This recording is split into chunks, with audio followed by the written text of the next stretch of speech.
અમદાવાદ જિલ્લાના ધોળકા તાલુકામાંથી એક કાળજુ કંપાવી દે તેવી ઘટના સામે આવી છે। સરકારી વસ્તી ગણતરીની કામગીરી માટે ગયેલી એક શિક્ષિકાનો અર્ધનગ્ન અને સળગેલી હાલતમાં મૃતદેહ મળી આવતા સમગ્ર પંથકમાં ચકચાર મચી ગઈ છે।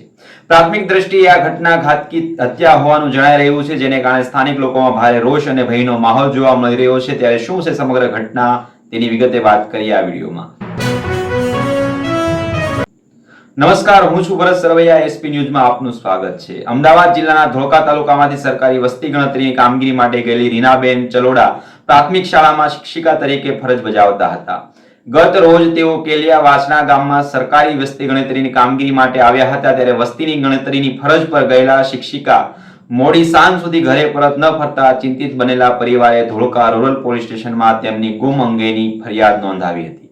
આ ઘટનાનો ખુલાસો ત્યારે થયો જ્યારે નર્મદા કેનાલ નજીક આવેલા ખેતરમાં રહેતા એક ખેડૂતની નજર કેનાલના પાળા પર પડેલા સળગેલા મૃતદેહ પર પડી હતી અને ખેડૂતે તાત્કાલિક પોલીસને જાણ કરતા ધોળકા રૂરલ પોલીસનો કાફલો ઘટના સ્થળે પહોંચ્યો હતો।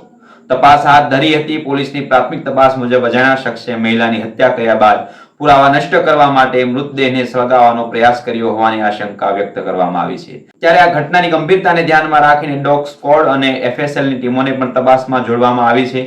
પોલીસે જુદી જુદી ટીમો બનાવી આરોપીની શોધખોળ શરૂ કરી છે।